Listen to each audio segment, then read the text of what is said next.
Educação. O ser humano vem no decorrer da história cada dia mais melhorando.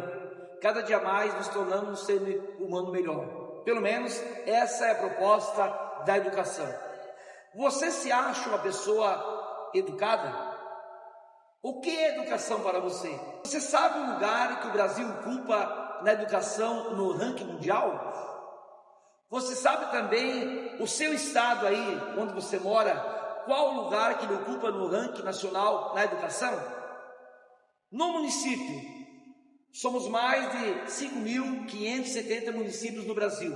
Você sabe o município que você mora, qual o lugar no ranking que ele ocupa no seu estado? Por exemplo, nós aqui em Sorriso, nós ocupamos o primeiro lugar no ranking estadual. Somos 141 municípios no estado do Mato Grosso. Sorriso, a capital do agronegócio, ocupa o primeiro lugar na educação no ano de 2023, apresentou-se como estar em primeiro lugar no ranking estadual. Mas para esse bate-papo, para mais conversas sobre educação, nós estamos aqui com ela, que é professora há mais de 30 anos, professora Maria Amélia. Bem-vinda, professora! Que bom ter aqui, professora. Obrigada, é um prazer estar aqui para conversar um pouco.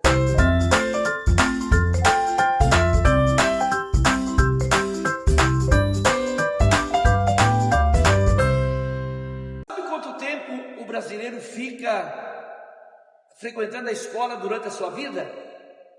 Por exemplo, o brasileiro fica em torno de 9 anos da sua vida frequentando a escola. Já os europeus e o pessoal da América do Norte, eles frequentam 13 a 14 anos. Eis um dado importante sobre a educação. Professora Maria Amélia, quem é a senhora? Qual é a sua formação? Da onde a senhora vem? E qual é a sua trajetória na educação? Fala para nós, professora. Tá certo. Eu vim do Rio Grande do Sul, me formei em Santa Maria, na Universidade Federal de Santa Maria, em História. Certo. Depois fiz uma pós-graduação em Metodologia do Ensino Superior, mas eu fiquei um bom tempo sem trabalhar com a educação logo após o casamento. Quando eu comecei, eu me apaixonei, porque eu falo sempre assim, ser professor é ter uma profissão que não é como outra qualquer.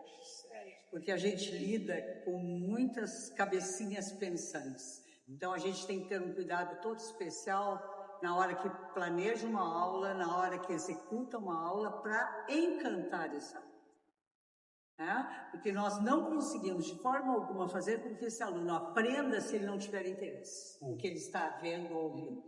Então eu sempre gostei muito de estar em sala de aula. Agora estou há uns anos fora da sala de aula para outros projetos. O percurso na educação aqui em Sorriso, professora. A senhora está aqui, então, há aproximadamente... Quase 20 anos. Quase 20 anos. Como foi esse período? Onde a senhora já trabalhou? Conte para nós também uma experiência marcante, que a senhora deve ter muitas experiências, né? Mas algo que marcou a senhora nesse período. E como a senhora viu a educação? Como está vendo aí, no decorrer da história, a educação formal aí na cidade de Sorriso? Quando eu cheguei, eu fiquei bem surpresa, positivamente. Certo. Eu sempre trabalhei em escola particular, certo. Lá eu trabalhava numa escola salesiana, em Bagé, certo. E aqui eu vim trabalhar no São José, certo. A escola São José. Junto com o particular, sempre trabalhei em escola pública, lá no Rio Grande do Sul, no estado, era concursada, e aqui no município. E eu fiquei encantada com essa cidade. Claro que ainda muita coisa na parte estrutural, né, era um pouco precária. Cidade novinha, não tinha 20 anos, né? E senti um pouco de calor quando cheguei. Algumas escolas, né, o ventilador muitas vezes não funcionava. Essas coisas da estrutura física.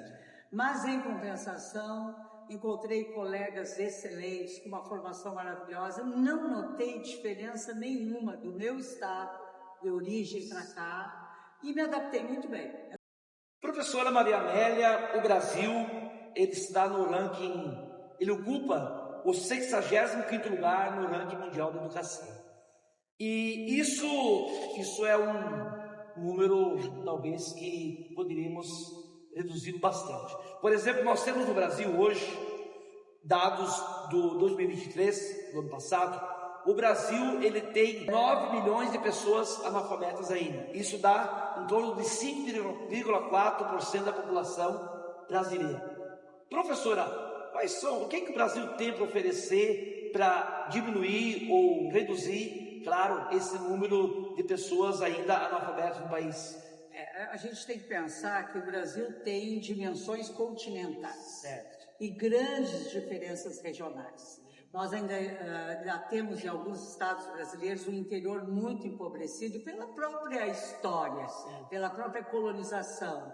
E ainda, infelizmente, são números altos, né? Mas existem nos estados diferentes projetos de alfabetização de pessoas que já não estão na idade certa, né? Adultos, idosos, que voltam para a sala de aula. Imagine só uma pessoa não saber ler nem escrever. É uma pessoa que tem uma visão muito restrita de mundo. Então, eu penso assim, esse esforço de todos está surtindo efeito, porque esse número era muito maior. Claro que temos que diminuir, né? Eu vejo aqui no estado do Mato Grosso existe um esforço especial através da EJA, né? Temos o Muxirum, que é um programa do estado também. Então, tem várias ações que estão sendo feitas para minimizar esse problema. O que dá uma tristeza. Eu já encontrei pessoas analfabetas que vêm, às vezes, aqui ao museu e eles ficam perdidos, porque todas as peças, todo o acervo aqui do museu tem uma descrição, conta a historinha daquele objeto. Eles ficam fora disso aí. Então, dá uma tristeza, né? Aí, o que a gente faz? A gente procura conversar, encaminhar para procurar a Secretaria de Educação, alguma escola do Estado. A gente mais ou menos direciona para sanar esse problema. O que é triste a pessoa não saber ler nem escrever. Fica fora do mundo. Professora, o Mato Grosso, dos 26 estados do Brasil, o Mato Grosso está em 11º lugar na educação, no ranking. E, então, ele ocupa 95% da população do Mato Grosso, ela é alfabetizada, certo? O estado que mais o índice está alto, está melhor, é o Distrito Federal, com 98% da população. E o menor é Alagoas, com 85% da população alfabetizada. Como a senhora vê o nosso Mato Grosso, com 95%, nosso estado também é um estado pujante, um estado grande, se comparado aí, nosso estado, ele é do tamanho da França, da Alemanha, de extensão territorial, né? Sim. Como a senhora vê o lugar do Mato Grosso em 11º lugar? E é um estado muito novinho, né? Novo, né? A história é nova. Nova, né? Imagina, antes era só Mato Grosso e tinha os dois estados, que hoje é Mato Grosso do Sul e Mato Grosso. Imagina essa área toda. Aí houve a divisão, né? Então... Faz uns 40 anos, né? 40 anos. Mais ou menos, mais ou menos. Então eu vejo assim, que hoje o Mato Grosso está bem, claro que é aquilo como eu falei anteriormente, poderia estar melhor, mas o esforço está sendo feito. Aí quando tu falas em Alagoas, vem novamente a história presente, né? A colonização. A colonização começou pelo Nordeste brasileiro. Mas que colonização era aquela? Entendi. Eram famílias que monopolizavam as pessoas mais carentes, e eles não tinham oportunidade disso, nem se falava nisso. Só estudavam os filhos dos ricos. Só a elite. Aí veio toda a questão da escravidão, que logo em 1538 nós já tínhamos escravos africanos no Brasil. Aí tivemos mais de 300 anos de escravidão no Brasil. Então, isso tudo foi muito forte, né? Principalmente no Nordeste. Isso aí marcou o Nordeste. Então ainda existem alguns vestígios? Sim, famílias que até hoje, se nós pensarmos em alguns sobrenomes de políticos que estão hoje atuando na política nacional, as famílias dominaram por décadas determinados estados brasileiros, que apresentam o menor crescimento em todos os sentidos. Das 142 cidades do Mato Grosso, o Sorriso, agora em 2023, passou a estar no número 1 no ranking estadual. Isso nos dá um orgulho muito grande para nós que estamos aqui, né? Trabalhando na educação, a senhora mais tempo e menos tempo aqui na cidade. Então nós temos muito que comemorar, você vê? Com certeza, com certeza. Sorriso E Sorriso tem uma característica que nós não podemos esquecer. Existe um trânsito muito grande de pessoas. Eu fui professora durante muito tempo em sala de aula e a gente recebia alunos todo ano, vindo de outros estados. E às vezes alunos semi-analfabetos que entravam no 5º ano, 6º ano, né, conforme a documentação que traziam. Então a gente nota essa disparidade entre os estados. E Sorriso conseguiu, né, está conseguindo superar essas dificuldades. E olha só, eu costumo dizer, a educação de Sorriso está de parabéns. Que bom. Dentro do estado, hoje, nós somos uma referência. Referência. Graças ao trabalho de toda uma equipe, né? Uma equipe, eu falo sempre que o professor é o que faz a grande diferença, que ele está lá no chão da sala de aula, da escola, mas ele, junto com ele, nós temos todos os gestores que auxiliam, que dão todo o suporte. Com relação às tendências pedagógicas, por muito tempo o professor foi o centro da sala de aula, certo? Ele que mantinha o conhecimento. A internet foi chegando, surgiu no final da década de 60, né? A internet nos Estados Unidos, no final dos anos 90 ela chega no Brasil. O aluno agora não é mais aquele aluno que chega numa sala de aula sem nenhum conhecimento, ou pelo menos só com conhecimento de casa. Agora esse aluno já tem mais informações, certo? Isso é bom. Se nós voltarmos para o passado, ainda um pouco antes, ou melhor, não, se nós continuarmos aí nessa linha de raciocínio, nós vamos ver que a população brasileira, até 1970, a maior população do Brasil, ela estava no campo, certo? Com a questão da industrialização do Brasil, a população do campo veio para a cidade. E em 1970 é a década da mudança, ou seja, a população maior agora é da cidade e não mais do campo. E entra então uma tendência pedagógica que precisava por um momento, aquela tendência tecnicista, ou seja, aquela tendência que prepara uma mão de obra para o momento.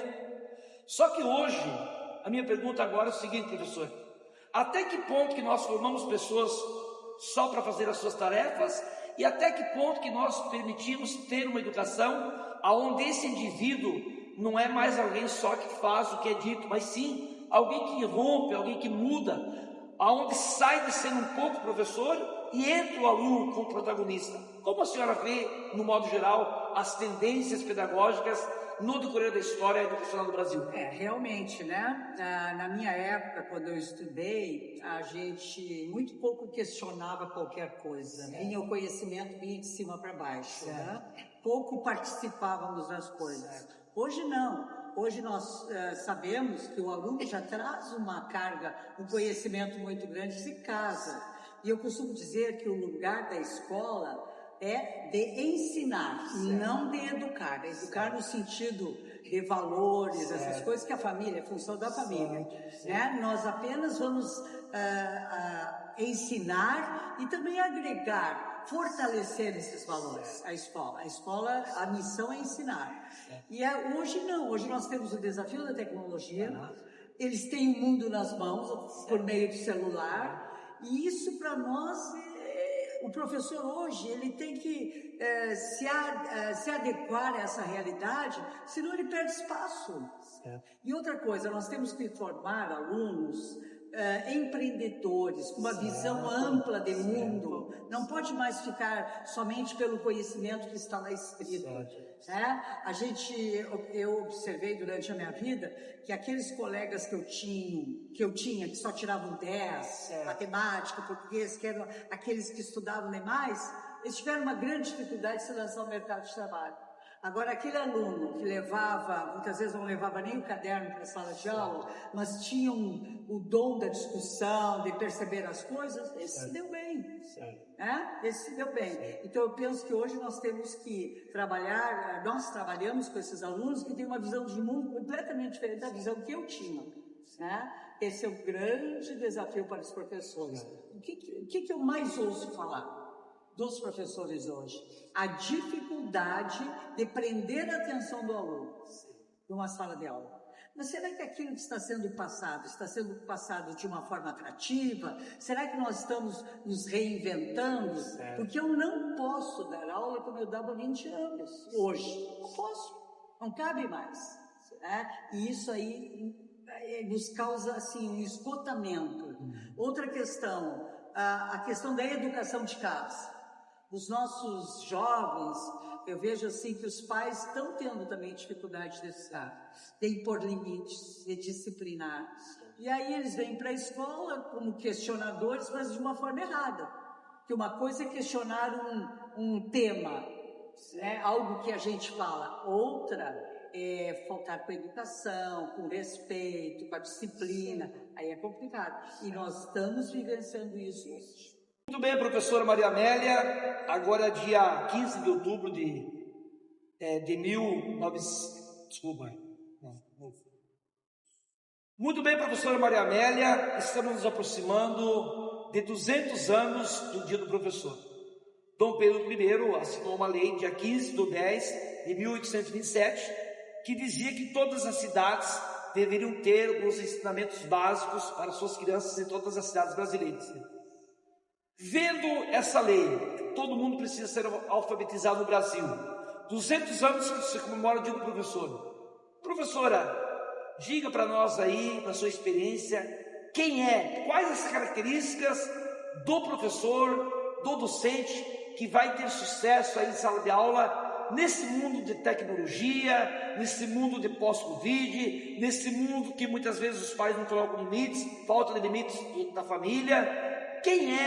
Traça para nós as características do professor que terá sucesso para preparar essa geração para o futuro. Porque, como disse Mário Sérgio Cortella, gosto dessa frase, o mundo que nós vamos dar para nossos filhos depende dos filhos que nós vamos dar para esse mundo. Isso falando de família, mas isso também levando para a educação. Que tipo de pessoas nós vamos preparar para o futuro e quem é esse profissional? Quem é esse professor? Vou sintetizar tudo que foi falado numa única frase. O bom professor é aquele que ama o que faz. Isso é a base de tudo. É gostar do que faz.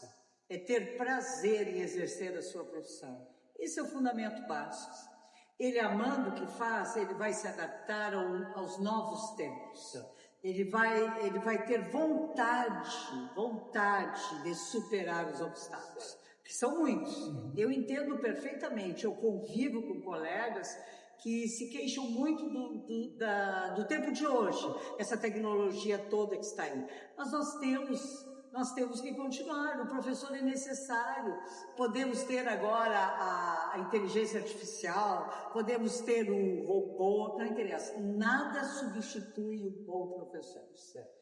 Então, o amor é a base de tudo. Certo. É a base.